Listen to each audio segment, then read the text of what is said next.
Cambodia is a small country in Southeast Asia, located next to Thailand. Cambodia gained its independence in 1953 from the French when Prince Sihanouk took the throne. This reign was short-lived as there was constant conflict between different groups for power. In 1970, Marshal Lon Nol staged a successful coup upon Prince Sihanouk, creating the perfect atmosphere for the rise of the Communist Party. The Communist Party of Cambodia, the Khmer Rouge, took over Cambodia on April 17, 1975.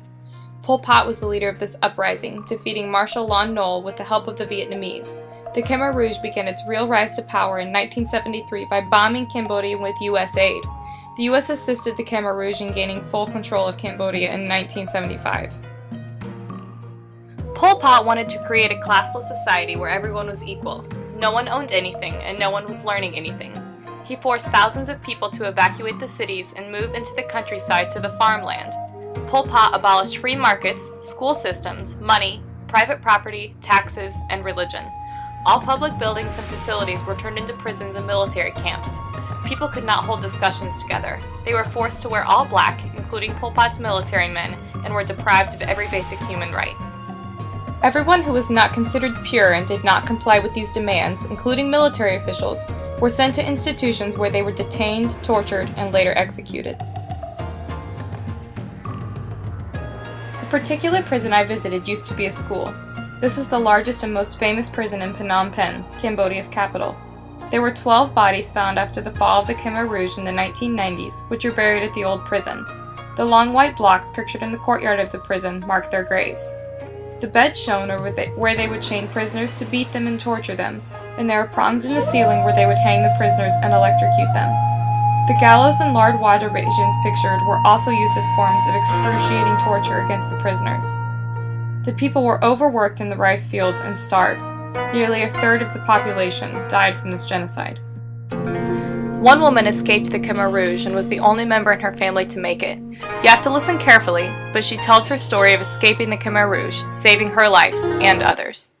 That radio and said, the Vietnamese tried to take Vietnam, the Vietnam people, Vietnam government tried to take Vietnamese back to, Vietnam.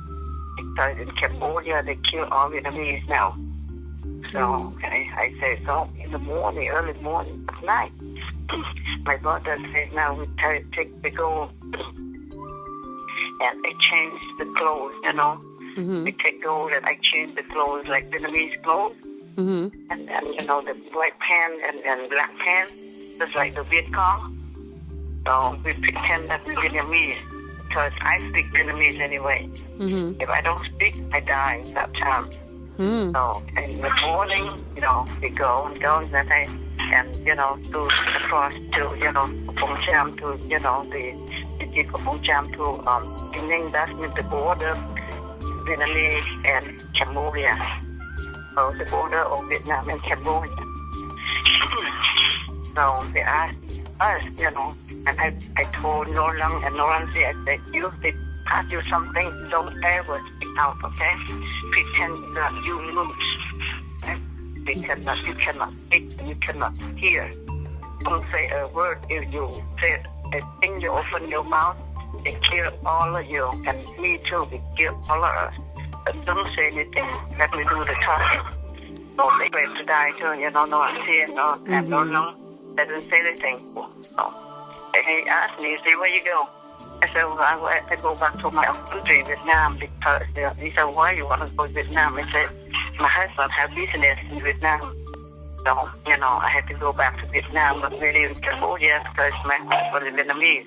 And he had business in Vietnam. We lie like that. He said, okay, go, Vietnamese people, go. Just, oh my God, I was so happy that time.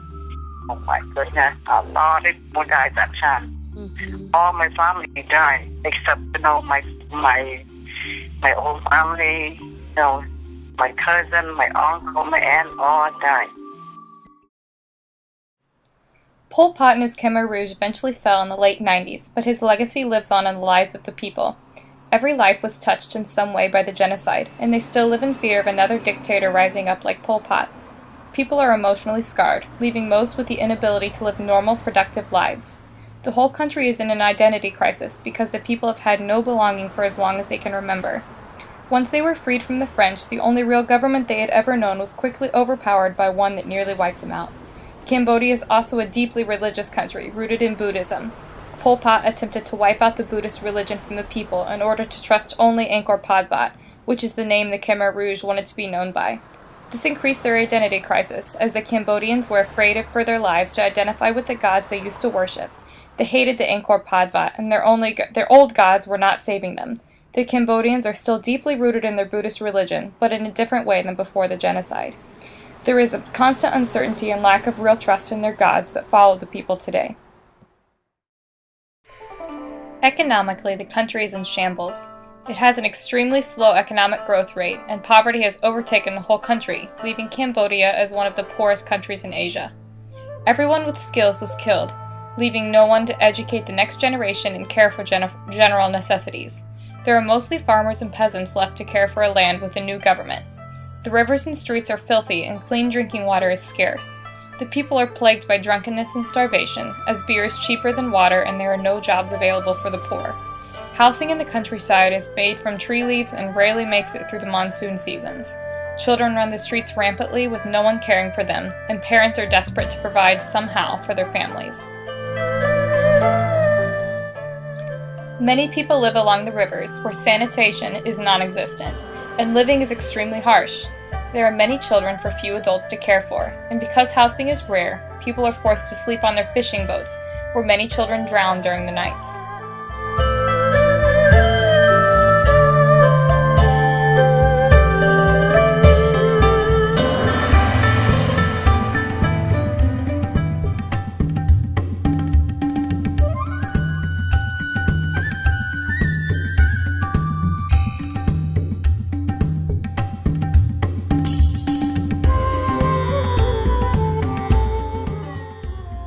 The human slavery industry has increased dramatically since the end of the Khmer Rouge for 4 primary reasons: poverty, lack of education, increased tourism, and safe migration.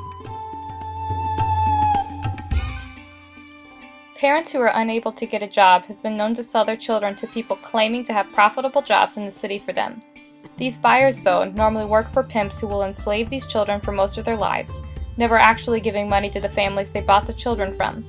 Thousands of Cambodians, mainly women and children, are bought, sold, and tricked into the sex slaves industry yearly. While the government is actively trying to fight against this crime, the police force often works with the brothels, getting paid off to hide their locations. Cambodia is such a problem, though, because it's a spot of transition for other industries. Men, women, and children are trafficked into outside countries like Vietnam, Thailand, Malaysia, Korea, and Taiwan, where laws are less strict and the countries are under less pressure.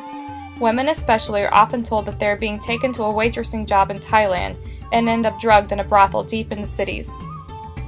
Brothels are difficult to find, often being in the back of the salon parlors, gas stations, and other small businesses. Cultural traditions also affect the industry because virginity is such a valuable commodity. Girls are priced extremely high because virgins sell best. Once a woman loses her virginity, though, she's considered damaged and useless in the Cambodian society, making it harder to coax women to freedom. There is a movement, though, in Cambodia amongst Christian organizations like IJM and Rafa House that go into brothels like this one, saving people and proclaiming the love of Christ to women, while also initiating programs to prevent further trafficking.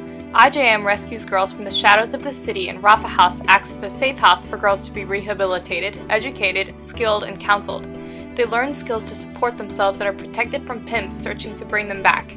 They are not forced to go to church or become a Christian, but are taught the love of Christ by their mentors and other girls in the safe house. Eventually, the girls are able to leave when they are ready to start their own lives.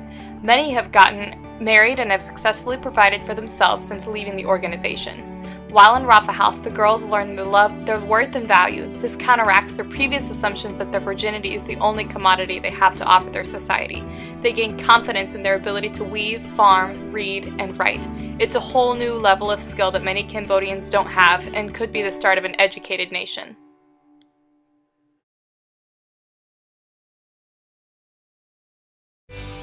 Another unofficial project started by a young Cambodian woman helps to prevent sex trafficking in the lives of children. Her home is open for children to play, and she, through supporters, provides families with food so they don't have to sell their children. This helps solve the problem of neglected children while also serving as another way to preach the love of Christ in a highly Buddhist nation. She has teams of missionaries come into her kids club to witness the poverty of people there and encourages them to educate wealthy nations like America so they can fund and support these children out of poverty.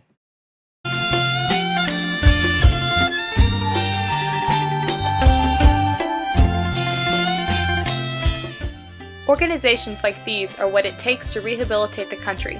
Forgiveness may never occur in the lives of people affected by the genocide because the focus is no longer on forgiveness of the past, but on a healthy future for the next generation.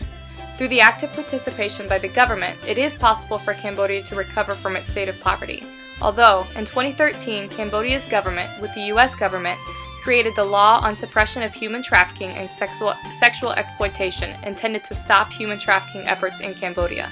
While this was seen as progress to America, it has caused industries to go further undercover, making it harder to find and arrest those in charge of the brothels.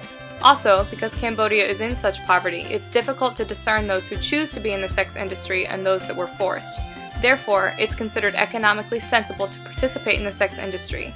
By strengthening the economic system, raising awareness for victims of sex slavery, continuing government involvement in human slavery prevention, and encouraging neighboring countries to get on board with Cambodia's anti-trafficking laws, there is a chance at the beginning of this part of reconciliation. This could take years though, especially with the current economic growth rate. Because there are so many problems that stem from the Khmer Rouge, there is a good chance that the country will never reconcile with the history that doomed the country.